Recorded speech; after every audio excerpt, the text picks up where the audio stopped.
Sa mga kapatid, para sa ating morning revival preview, ang schedule natin ay week 2, day 5. Amen. Week 2, day 5.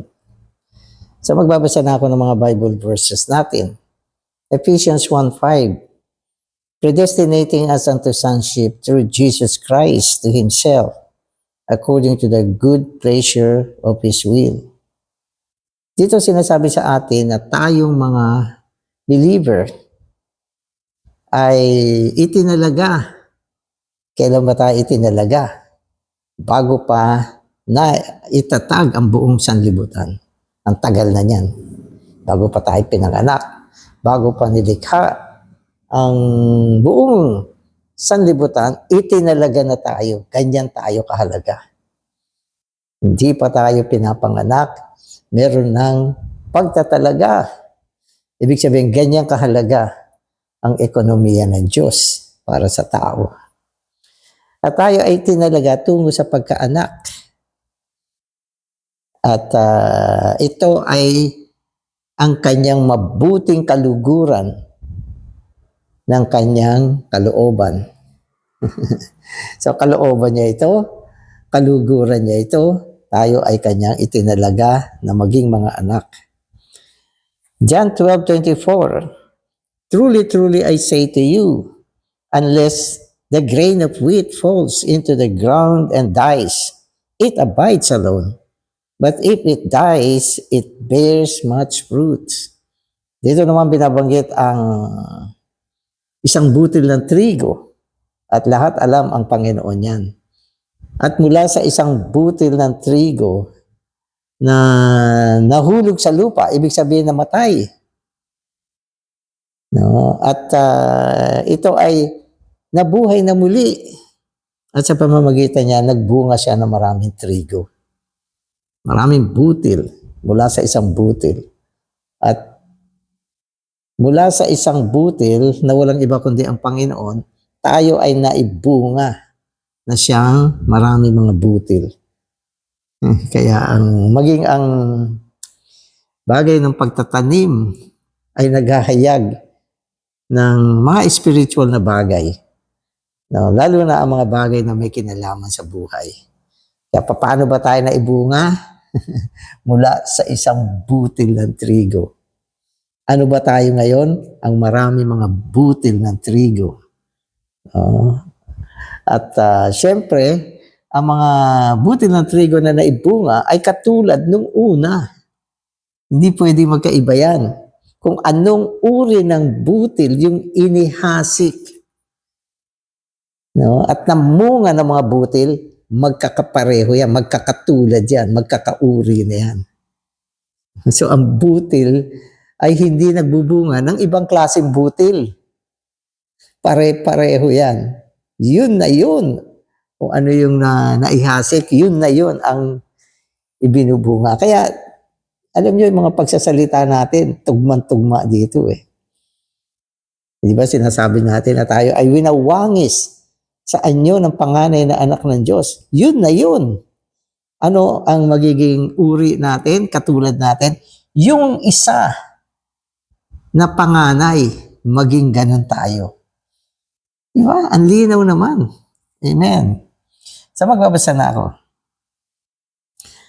The eternal God in His eternity had a dream according to His heart's desire. And He made a plan, which in the New Testament is called God's economy. Then God created the universe, making His heart's desire, that is Adam, the center. This heart's desire is nothing less than one who is the same kind as God is. One who would reproduce and fill the whole earth. Amen. So, nakaka-touch naman to. Sabi niya, ang Diyos ay nangarap. Di ba? Mula pa noong walang hanggan, meron siya isang pangarap. Kaya tinatawag itong will. Purpose. Ito ang kanyang kaluguran. So ang Diyos nalulugod, no, sa kanyang gustong gawin. Amen. At para sa katuparan ng kanyang pangarap, ang Diyos ay lumikha ng isang sansinukob. Wow, ang laki niyan. Sansinukob ang kanyang nilikha. At kasama na dyan ang paglikha ng tao, ng unang tao na walang iba kundi si Adan, na siyang naging sentro ng kanyang kagustuhan, ng kanyang pangarap. So si Adan. So ang kagustuhan ng kanyang puso ay isang katulad niya, isang kauri niya, isang kauri niya na magpaparami at pupunuin ang buong sanlupaan, sangkalupaan. So yun yung nasa puso ng Diyos. At ito ay sinabi naman niya. Di ba? Sabi niya, magpakarami kayo, punuin nyo ang buong lupa. So gusto niya na mula sa isa, si Adan. Okay, maipadami yan. Punuin ang buong sangkalupaan. Katulad ng Panginoon, mula sa isa, gusto niyang maparami, maging marami mga butil para sa kanyang kahayagan. At ang procedure ng ating Diyos ay laging sa pamamaraan ng buhay. Amen. Pagpaparami sa pamamaraan ng buhay. Kaya tayo, hindi tayo gumagawa ng mga gimmicks para magparami. Kundi tayo ay nagpaparami sa paraan ng buhay. Amen.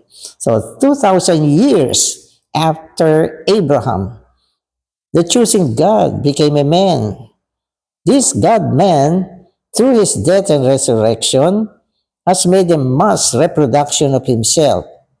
He, as the one grain, became many grains.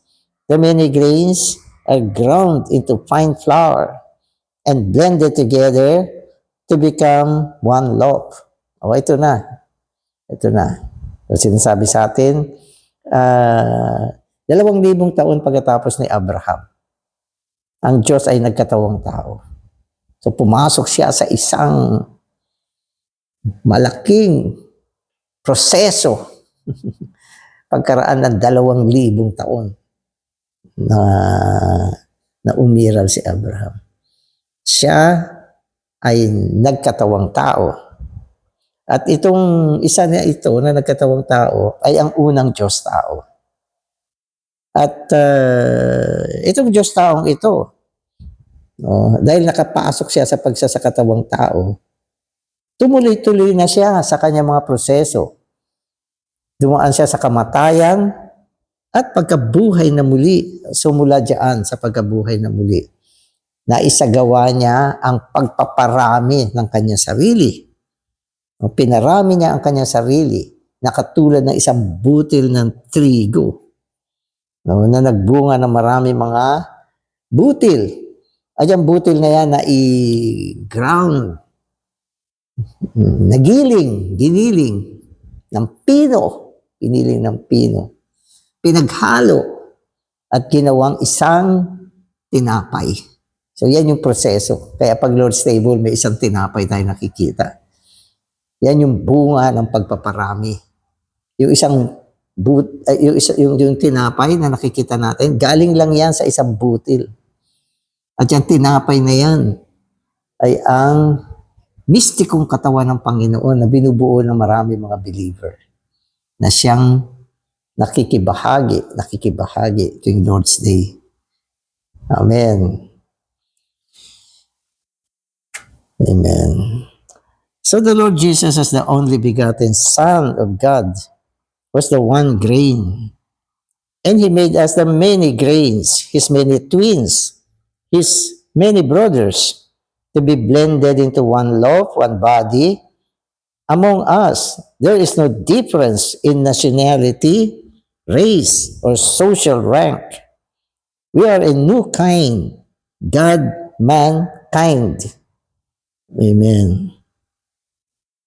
So binabanggit dito na ang bugtong na anak ng Diyos,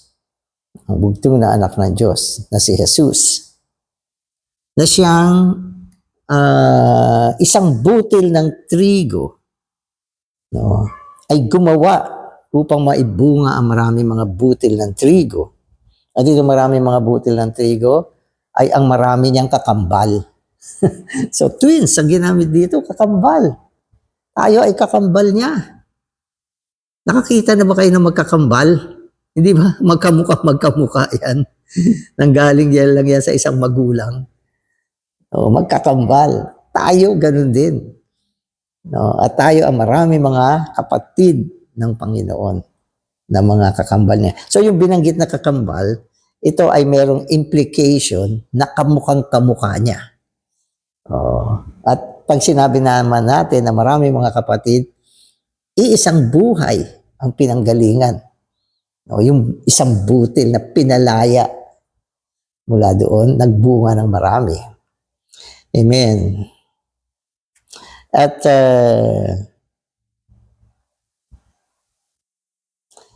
sabi dito, ang marami mga butil na ito ay pinaghalo, naging isang tinapay, at ito ay ang isang katawan.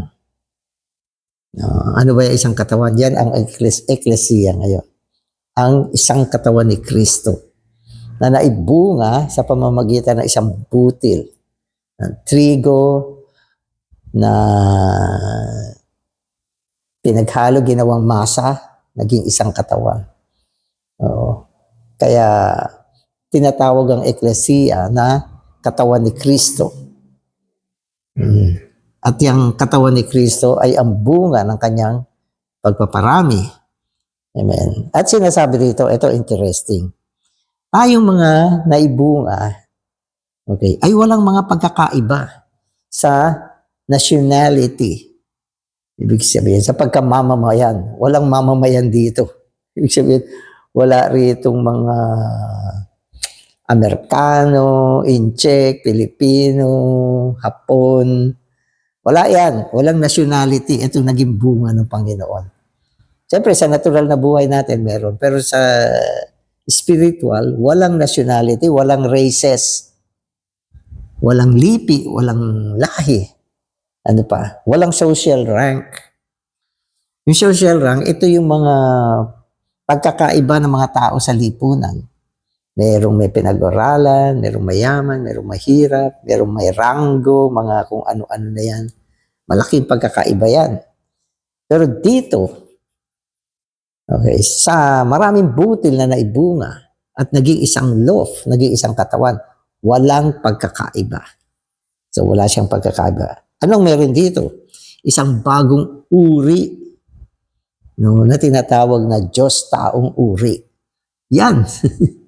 So, ano bang nationality yung meron dyan sa eklesiya po?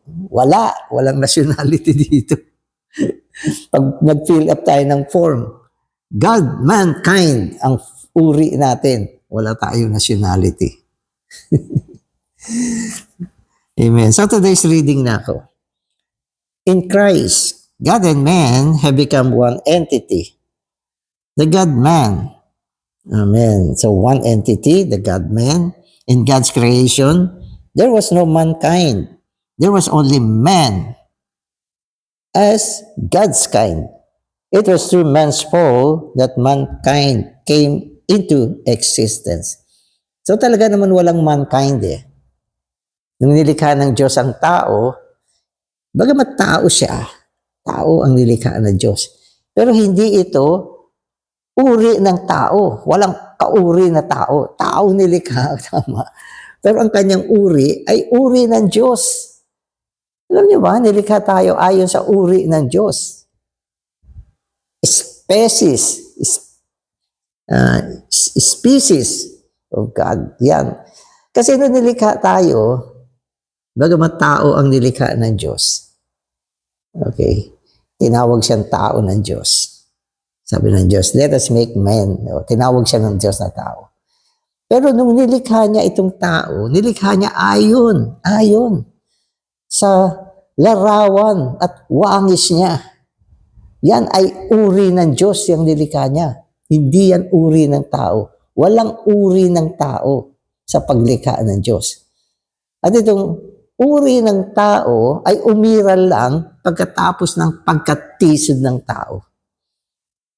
Kaya nagkaroon ng mga nationality, mga kung ano-anong incheck, hapon, iba-ibang kulay na, iba-ibang dialect na.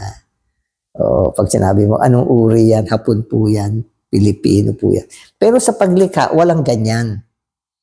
Intindihan niyo? So, ibig sabihin, ang pag-iral ng uri ng tao ay resulta ng pagkatisod ng tao. Maging yung mga dialect. No? Ito ay lumitaw lang nung ang tao ay natisod. Di ba? Yan ay galing sa Babel. Babel. Kaya nung umiral ang tao, bago siya natisod, walang salita na sinasabi si Eva ay Hapon, si Adan ay Amerikano, o ano pa mga uri. Wala yan. Ano siya ng uri? Uri siya ng Diyos. No? At lumikha lang ang marami mga pagkakaiba pagkatapos na matisod ang tao. Amen. Amen. Eventually, God became man to have a mass reproduction of himself and thereby to produce a new kind. This new kind is neither God's kind nor mankind. It is God-mankind. Okay. So, hindi ba, nung ang tao ay natisod, ayan, nagkaroon na ng marami mga lahi, mga kung ano-ano. Pero kalaunan, ang ginawa ng Diyos, siya ay naging tao. So, nung naging tao ang Panginoon, ano ang nangyari?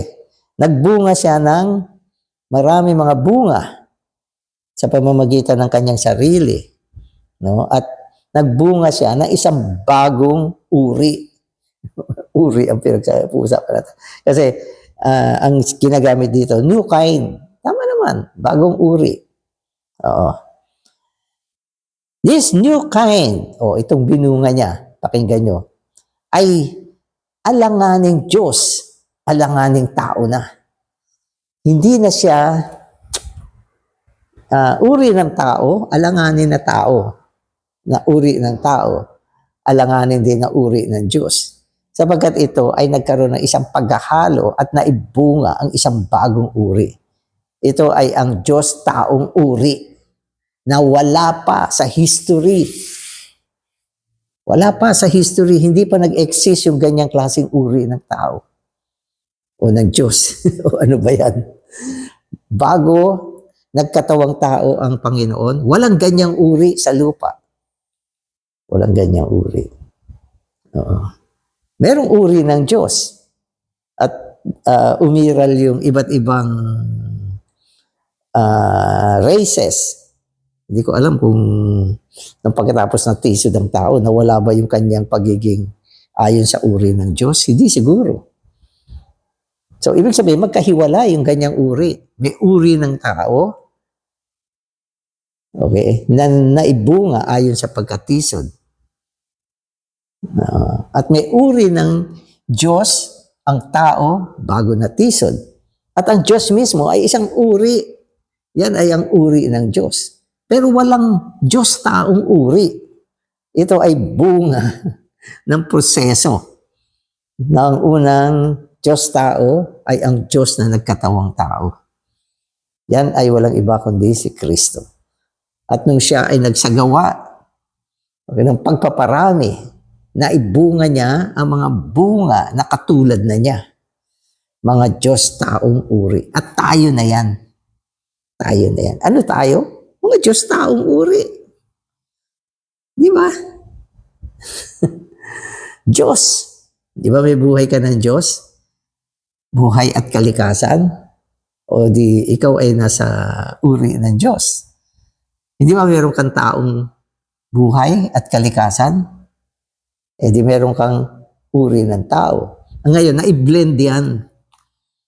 At naibunga ang isang bagong uri na tinatawag natin Diyos taong uri. Wow! Amen. When we think of ourselves as God-men, this thinking, this realization revolutionizes us in our daily experience. Amen. So yung word na revolutionize, hindi ko ma-translate sa Tagalog. Hindi ko alam kung ano yan. Pero kapag nagkaroon ka ng isang pagkatanto na ikaw ngayon ay Diyos tao na, isang espesyal na uri ng tao o Diyos, ang Diyos sa iyo ay nagkahalo, ay bunga ka bilang Diyos taong uri. Sabi niya, pag ito ay natanto mo, natanggap mo. Yung iba kasi hindi nila matanggap yan eh. Yung mga sinasabi natin na ikaw ngayon ay Diyos tao. Sino tatanggap niya? Hindi ganun karami. Ako tinatanggap ko yan na ako ay isang Diyos taong uri. Pero kung ito ay natanto mo, pinag-isipan mo, sabi niya, magdadala ito ng isang malaking revolution sa utak mo. Re-revolutionize niya yung utak mo. Ibig sabihin, revolution. Hindi siya magiging natural. Hindi siya magiging natural.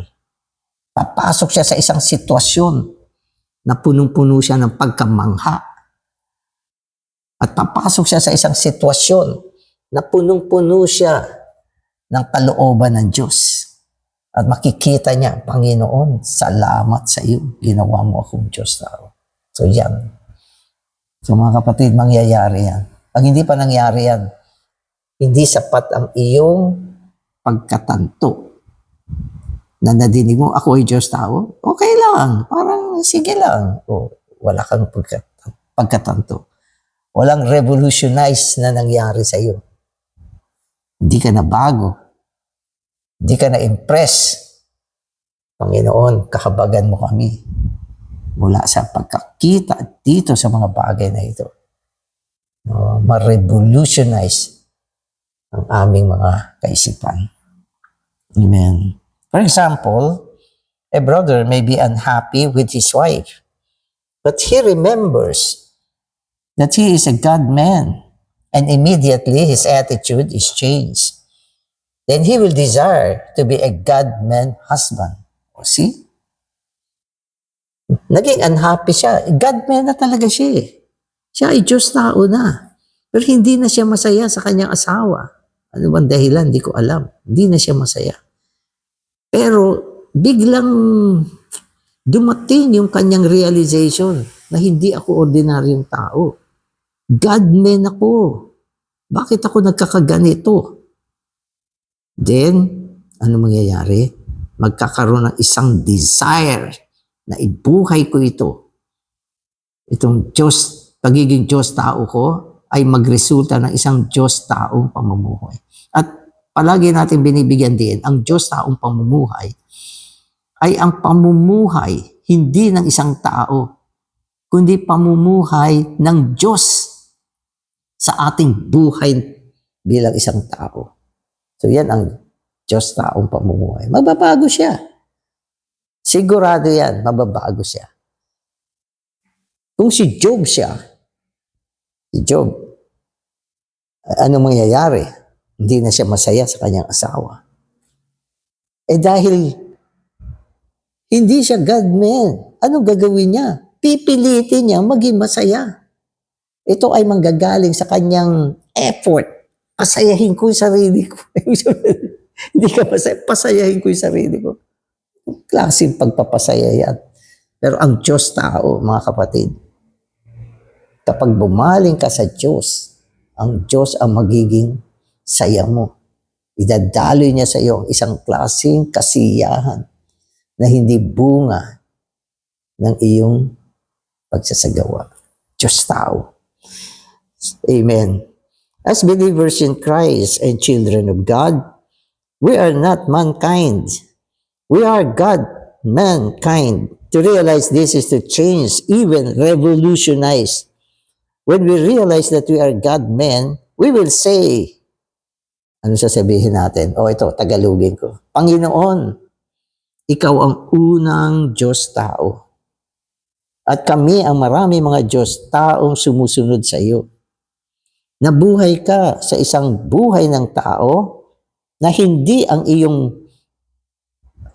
pantaong pamumuhay, kundi ang Diyos, ang dibinong buhay ng Diyos.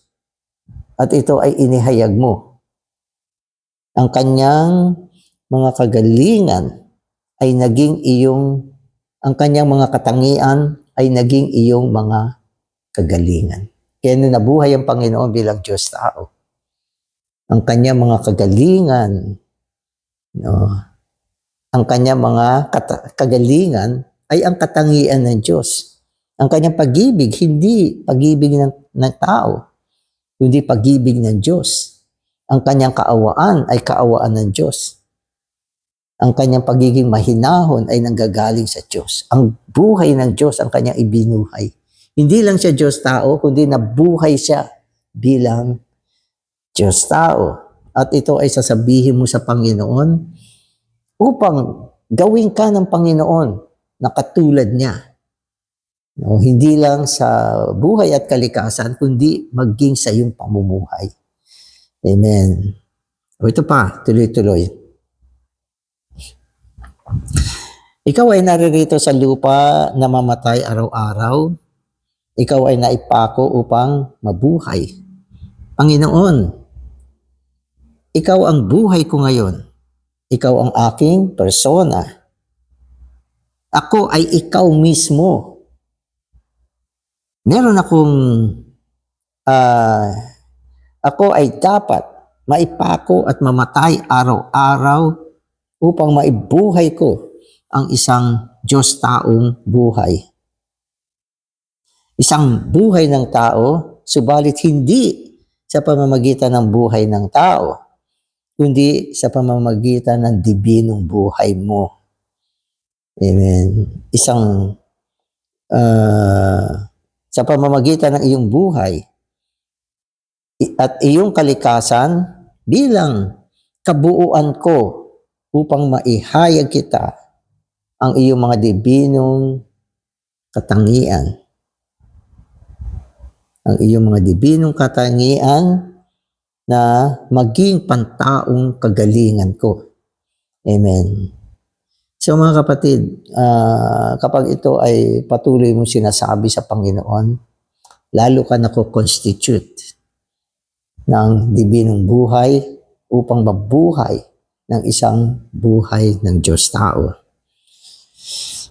Amen. So this makes us not just a Christian or a believer in Christ, but a God-man, one kind with God. This is the highest point of God's gospel. So ano ang pinakamataas na punto ng Ebanghelyo ngayon? E di ang high peak truth na ang Diyos ay naging tao upang tayo ay gawing Diyos sa buhay at kalikasan, hindi sa pagka-Diyos. Yan ang pinakamataas na punto ng Ebanghelyo. Amen. According to this gospel, we were fallen, yet Christ died for us. If we believe in Him and receive Him, we will have the eternal life to be the sons of God. Christians today admit that all the believers in Christ are the sons of God or the children of God. So ito ay common belief na to na lahat na nanampalataya sa Panginoon ay mga anak ng Diyos. Lahat ng believer, kung tamang believer, yan ang pinaniniwalaan nila. Tayo ay nanampalataya upang maisilang at maging mga anak ng Diyos. Pero merong rito, but they do not dare admit that the believers in Christ are God. Ayaw nilang tanggapin na naging Diyos sila. Ang gusto lang nila maging anak na Diyos. Pero yung punto na sila ay Diyos sa buhay at sa kalikasan, ayaw nilang tanggapin yan. Sobrang taas na yan. Hindi na namin kayang tanggapin yan. So yun. Amen. At the end of this age, we are teaching and preaching the truth that God became a man in order to make man God, the same as He is in life and in nature, but not in the Godhead. It is a great blessing to hear these truths. Titigil ba tayo dahil ayaw nilang tanggapin? Brother Danny, walang tumatanggap sa sinasabi mo na ang mga Christian ngayon ay God-men na meron silang buhay at kalikasan ng Diyos. Titigil ba ako? Hindi. Hindi ako titigil. So mga kapatid, ang katotohanan ay katotohanan. Mataas man siya, mababa siya, siya ay katotohanan. At siya ay isang katotohanan na nagmula sa Biblia. Tanggapin man ng tao o hindi, ito pa rin ang sinasalita natin.